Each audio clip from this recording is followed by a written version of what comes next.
Selamat hari Selasa, saudara-saudara. Kita bertemu lagi. Hari ini kita meneruskan pemahaman Alkitab kita dengan membaca sebuah cerita yang sangat kita kenal.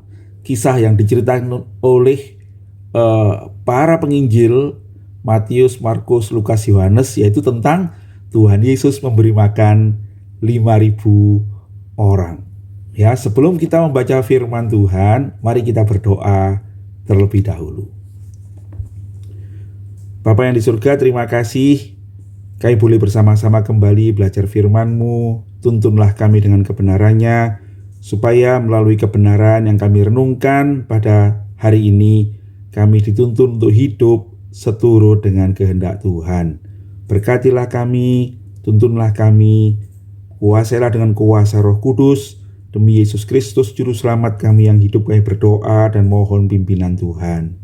Amin. Nah, saudara-saudara, firman Tuhan akan saya bacakan dari Matius pasal yang ke-14 ayat 13 sampai 21. Demikianlah firman Tuhan. Setelah Yesus mendengar berita itu adalah berita tentang pembunuhan Yohanes Pembaptis. Maka menyingkirlah ia dari situ dan hendak mengasingkan diri dengan perahu ke tempat yang sunyi. Tetapi orang banyak mendengarnya dan mengikuti dia dengan mengambil jalan darat dari kota-kota mereka. Ketika Yesus mendarat, ia melihat orang banyak yang besar jumlahnya, maka tergeraklah hatinya oleh belas kasihan kepada mereka, dan ia menyembuhkan mereka yang sakit. Menjelang malam, murid-muridnya datang kepadanya dan berkata, "Tempat ini sunyi dan hari sudah mulai malam. Suruhlah orang banyak itu pergi supaya mereka dapat membeli makanan di desa-desa." Tetapi Yesus berkata kepada mereka, "Tidak perlu mereka pergi. Kamu harus memberi mereka makan." Jawab mereka, "Yang ada pada kami di sini hanya 5 roti dan 2 ikan." Yesus berkata, "Bawalah kemari kepadaku." Lalu disuruhnya orang banyak itu duduk di rumput, dan setelah diambilnya 5 roti dan 2 ikan itu, Yesus menengadah ke langit dan mengucap berkat, lalu memecah-mecahkan roti itu dan memberikannya kepada murid-muridnya. Lalu murid-muridnya membagi-bagikannya kepada orang banyak. Dan mereka semuanya makan sampai kenyang. Kemudian orang mengumpulkan potongan-potongan roti yang sisa 12 bakul penuh. Yang ikut makan kira-kira 5.000 laki-laki, tidak termasuk perempuan dan anak-anak. Berbahagialah kita yang membaca firman Tuhan, menyimpan dalam hati dan melakukannya di dalam hidup kita. Nah, saudara-saudara sekalian, kalau kita memperhatikan cerita ini, kita mengerti bahwa Tuhan itu adalah Tuhan yang pertama mengasihi orang-orang banyak.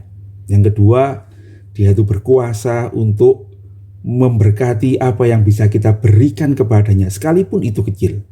Oleh berkat Tuhan menjadi berkat yang luar biasa bagi banyak orang dan memuliakan Tuhan. Cerita ini terjadi setelah Yohanes Pembaptis dibunuh mati.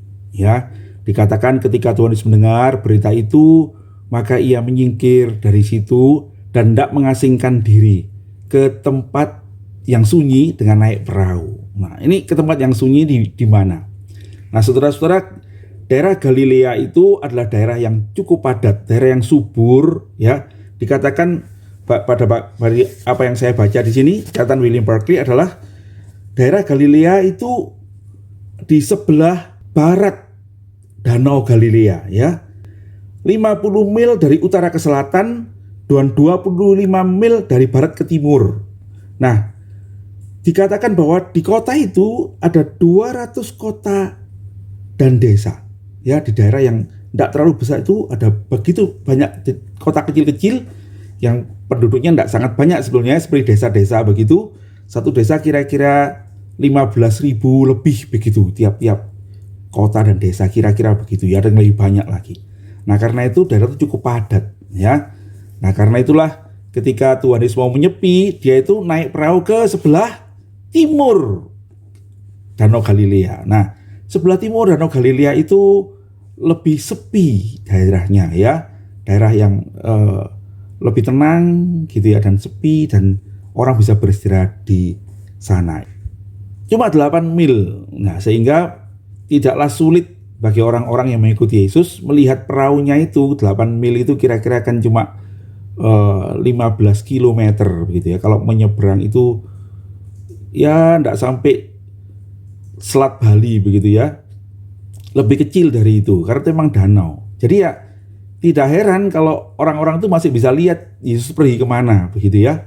Dan dikatakan di dalam cerita itu ketika ia pergi, orang banyak itu mendengarnya dan mengikuti dia dengan mengambil jalan darat dari kota-kota mereka. Jadi ketika Tuhan Yesus menyeberang, mereka tuh mengelilingi danau. Begitu ya, mengelilingi danau itu dari samping-sampingnya, dan nampaknya mereka lebih dulu nyampe. Begitu ya, lebih dulu nyampe. Sehingga ketika Yesus mendarat, ia melihat orang banyak yang besar jumlahnya. Nah, dikatakan di firman Tuhan, maka tergeraklah hatinya oleh belas kasihan kepada mereka, dan ia menyembuhkan mereka yang sakit. Dan ayat 15 dikatakan, menjelang malam, murid-muridnya datang kepada dia dan berkata, tempat ini sunyi, dan hari sudah mulai malam, suruhlah orang banyak itu pergi, supaya mereka dapat membeli makanan dari desa-desa. Nah, saudara-saudara, dari sini kita mengerti bahwa Tuhan Yesus sebetulnya itu mau nyepi, dia mau istirahat sebentar. Mungkin juga dia sebagai manusia ya, sekalipun dia Tuhan, dia adalah manusia. Dan Tuhan Yesus ketika mendengar Yohanes Pembaptis yang sebetulnya adalah sepupunya itu, sahabatnya, dibunuh, mungkin dia ada rasa sedih dan dia ingin menenangkan diri. Mungkin juga dia lelah karena banyak kesibukan yang dia lewati. Perasaannya mungkin tidak terlalu enak hari itu ya. Tetapi ketika dia berusaha untuk menjauhkan diri dari orang banyak itu, ingin menenangkan diri, dia mendapati orang banyak itu mencari dia. Nah, saudara-saudara, yang menarik, Tuhan tetap mempedulikan mereka. Dikatakan tergeraklah hatinya oleh belas kasihan kepada orang banyak itu. Nah, saudara-saudara sekalian, kemudian dia menyembuhkan mereka dari pagi sampai malam. Sampai malam, saudara-saudara. Berarti apa? Seharian itu dia tidak beristirahat.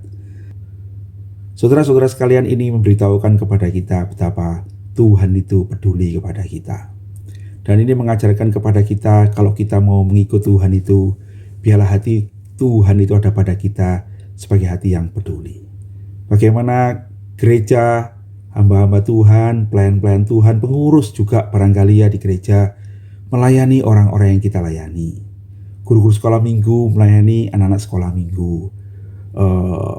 Barangkali pengurus komisi, hamba-hamba Tuhan di gereja melayani orang-orang yang kita layani di komisi kita masing-masing.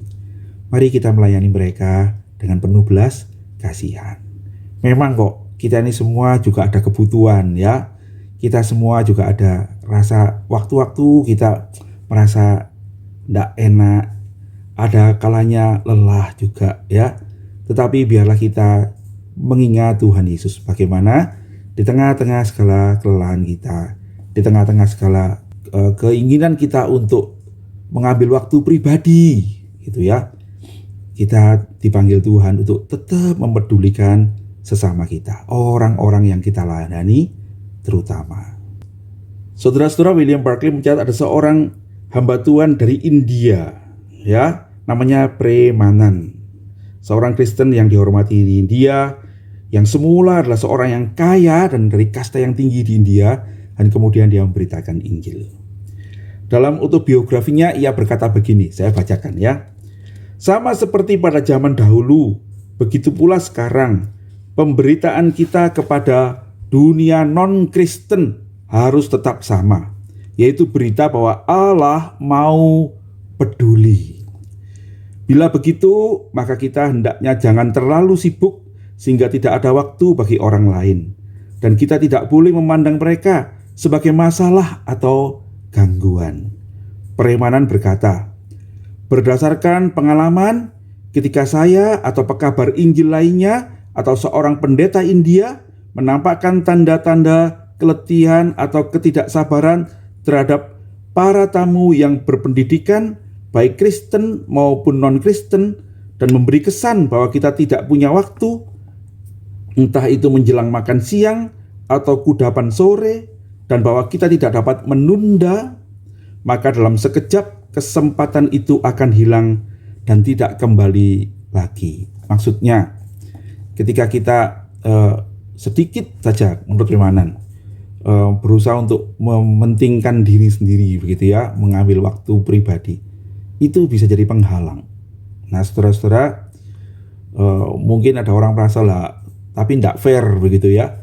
Nah, saudara-saudara, bagaimanapun juga dari firman Tuhan hari ini kita diajarkan bahwa Tuhan Yesus itu di tengah segala masalah yang dialami hatinya, ketidakenaan hatinya, di tengah segala kelelahannya, dia tetap menunjukkan kasih-Nya yang lebih besar daripada semuanya itu.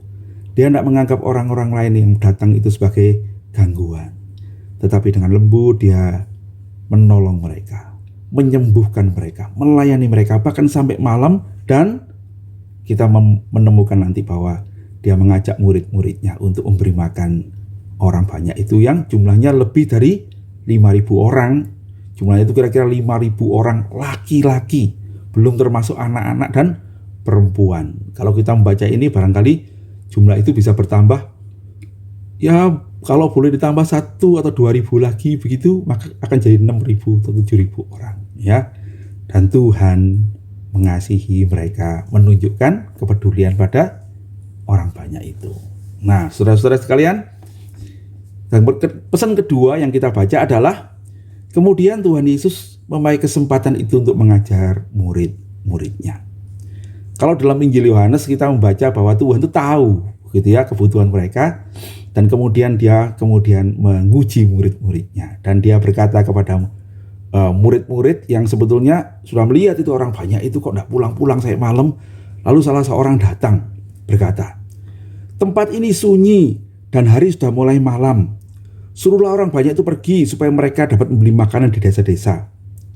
Tetapi Tuhan Yesus berkata, tidak perlu mereka pergi.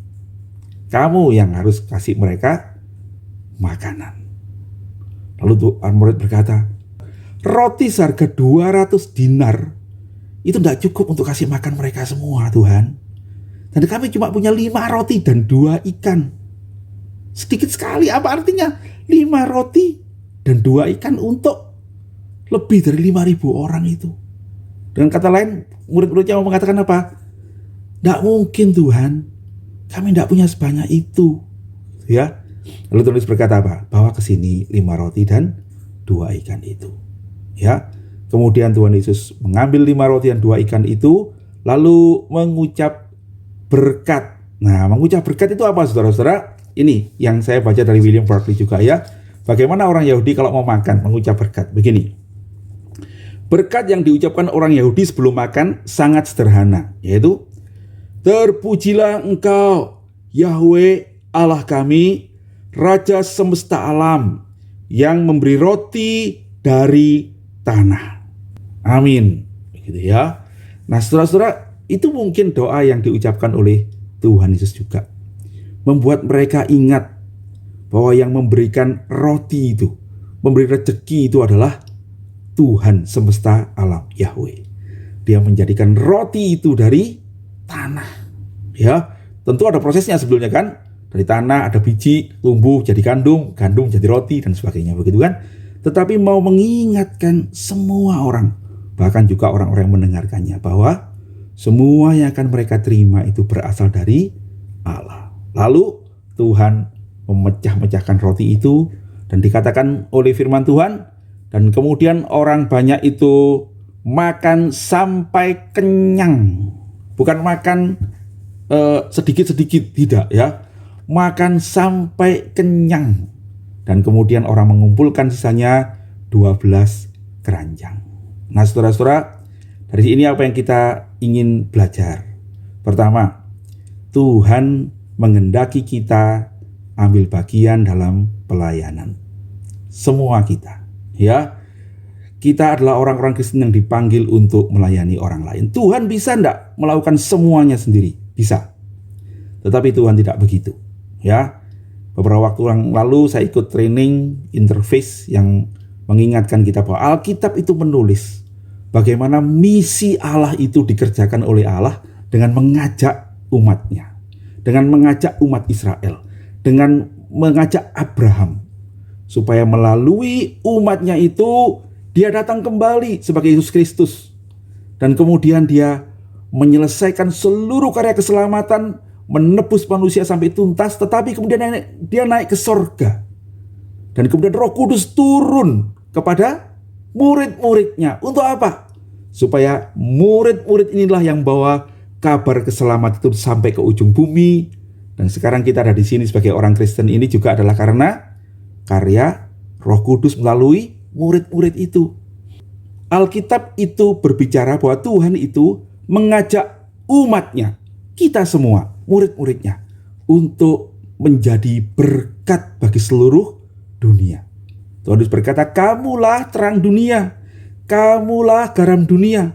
Biarlah kebaikan hatimu diketahui semua orang, dan mereka memuliakan Bapamu yang di sorga. Saudara-saudara sekalian, Tuhan ingin kita ambil bagian di dalam pelayanan itu.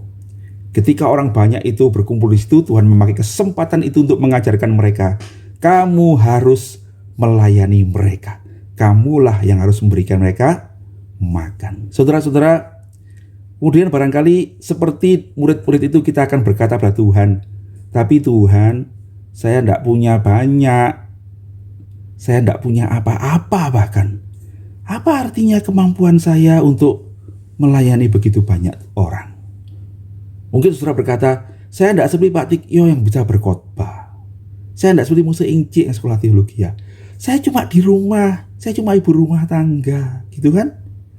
Saya cuma seorang yang mungkin sudah usia lanjut, saya cuma penjaga toko, saya tidak punya banyak untuk bisa melayani. Apa yang bisa saya lakukan? Saudara-saudara sekalian, firman Tuhan hari ini menguatkan kita. Tuhan juga berkata kepada saudara, kepada saya, bawalah ke sini. Apa yang kita bawa? Apa yang ada padamu. 5 roti dan 2 ikan. Sepertinya tidak ada artinya, bukan? Tetapi ketika itu dibawa kepada Tuhan Yesus, Tuhan mengucap berkat yang intinya adalah mengingatkan kita, lihatlah, kalau Tuhan bekerja, Tuhan yang mencukupkan segala sesuatu itu, engkau akan melihat karyanya melewati dirimu, melewati apa yang kau bawa kepada Tuhan. Saudara-saudara, dan kemudian 5 roti dan 2 ikan itu menjadi berkat bagi 5.000 orang laki-laki. Dari lebih dari 5.000 orang. Saudara, kalau kita membaca kisah-kisah Kristen ya, kita akan menemukan banyak cerita seperti itu, bukan? Orang-orang yang sederhana melakukan tugas-tugasnya. Dan Tuhan menjadikannya saluran berkat bagi kemuliaan banyak orang. Di dalam Kisah Rasul kita membaca ada seorang bernama Dorcas itu, kan? Seorang yang cuma menjadi penjahit bagi orang-orang yang membutuhkan baju. Ya, dia tidak bermaksud apa-apa, tapi dia melakukannya dengan sukacita untuk melayani orang lain. Dia tidak pernah berpikir bahwa suatu hari orang-orang itu akan menunjukkan baju-baju itu kepada Petrus dan berkata, Petrus, lihat ini baju-baju yang dibuat Dorcas. Dia sudah menunjukkan kebaikan kepada kami, gitu ya. Bangkitkanlah dia. Itu membangkitkan Dorcas. Tapi cerita itu tidak berakhir di situ, bukan? Cerita Dorcas itu kemudian dicatat di Alkitab, dibaca ribuan tahun kemudian, sampai zaman kita ini udah 2000 tahun, begitu kan? Kisah ini kemudian menjadi berkat bagi banyak orang, gitu kan? Demikian dekat dengan 5 roti dan 2 ikan itu. Kalau kita membaca di Yohanes, itu hanya ada seorang anak yang punya 5 roti dan 2 ikan. Tapi anak itu menyerahkannya kepada Tuhan. Dan kemudian kita membaca kisah itu menjadi berkat bagi bukan cuma 5.000 orang laki-laki itu, tapi menjadi berkat sampai hari ini, saudara-saudara. Saya percaya, saudara-saudara, di gereja kita pun Saudara pasti ingat ada orang-orang yang melayani Tuhan dengan setia dengan apa yang mereka lakukan di gereja. Orang itu mungkin sudah tidak ada sekarang. Tetapi saudara mengingatnya sebagai orang yang dengan setia membagikan kebaikan Tuhan. Dan dia menjadi berkat bagi orang-orang yang dia layani. Dan kemudian kisah hidupnya itu memberkati orang sampai hari ini. Dan bahkan nanti diceritakan sampai anak cucu di gereja kita, begitu ya. Dan itu akan terus dikenang, memberkati orang, menginspirasi, dan membawa kebaikan Tuhan kepada orang lain lagi. Nah, karena itu saya berharap teman-teman, apa yang ada padamu, bawalah pada Tuhan. Serahkanlah. Tidak mudah menyerahkan apa yang menjadi milik kita itu pada Tuhan, bukan?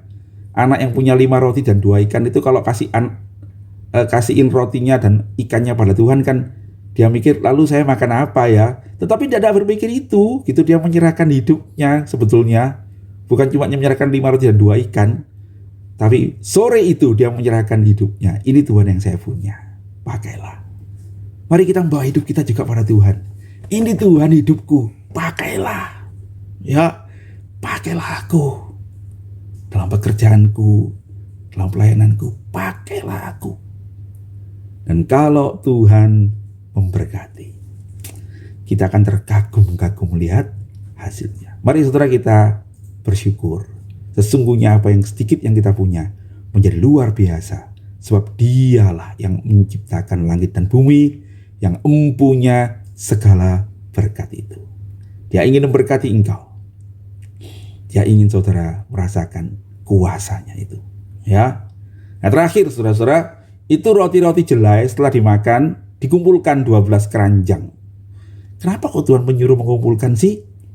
Ya jelas buat saya ya, Tuhan tidak ingin semua itu dibuang. Dibawa kemana roti jelai itu saya tidak tahu. Mungkin murid-muridnya yang masih akan memakannya. Atau dibagikan pada orang-orang lain di sekitar mereka. Atau ketika orang banyak itu pulang, dibagikan kepada mereka untuk bekal dalam perjalanan. Saya tidak ngerti. Tetapi yang jelas, Tuhan tidak ingin kita memboroskan sesuatu. Tuhan tidak ingin kita membuang-buang sesuatu. Ya, kita mesti menjadi orang Kristen yang hemat, orang Kristen yang menghargai berkat, jangan membuang-buang. Ya, biarlah kita selalu memperhatikan kebutuhan itu dan ingatlah perintah Tuhan Yesus. Sebagai orang Kristen, biarlah kita ini menjadi saksi juga di dalam cara kita hidup. Cara hidup yang sederhana, yang tidak boros. Kita makan apa yang perlu kita makan, dan kemudian kita menabung apa yang harus kita tabung, dan kita bisa memberikan kepada orang lain pada waktu mereka memerlukan kebutuhan-kebutuhan. Dan kira dengan demikian jugalah kita ini menjadi berkat. Mari kita perhatikan lingkungan. Jangan membuang sampah sembarangan. Kumpulkanlah sampah-sampah itu di tempatnya. Bila kita menjadi orang Kristen yang memperhatikan lingkungan kita, memperhatikan sekitar kita, menjadi berkat dengan menolong orang lain, membersihkan dan menjaga lingkungan kita. Dan kira dengan begitu jugalah kita memuliakan nama Tuhan. Baik saudara-saudara sekalian, itu yang bisa kita renungkan hari ini. Mari kita hidup memuliakan nama Tuhan, menyerahkan apa yang ada pada kita sekalipun sedikit, dan oleh berkat Tuhan, lihatlah apa yang kau serahkan kepada Tuhan akan menjadi berkat yang besar bagi kemuliaan Tuhan, dan kita akan bersuka cita melihat karya Tuhan yang nyata dalam hidup setiap kita. Haleluya. Ya, segala kemuliaan hanya bagi Tuhan. Mari kita berdoa. Tuhan Yesus, terima kasih kami boleh belajar firman-Mu pada hari ini. Kiranya Engkau akan berkati kami, sehingga kami bukan hanya menjadi pendengar firman, tapi pelaku firman. Pakailah hidup kami yang kecil ini Tuhan, kami mau serahkan kepadamu. Dimanapun kami berada, pakailah kami menjadi saluran berkat untuk kebaikan sesama kami, untuk kemuliaan bagi Tuhan. Berkati gereja-Mu, tuntunlah kami semua di jalan yang benar. Demi Yesus Kristus, Tuhan dan Juru Selamat kami yang hidup, kami berdoa. Amin. Tuhan Yesus memberkati.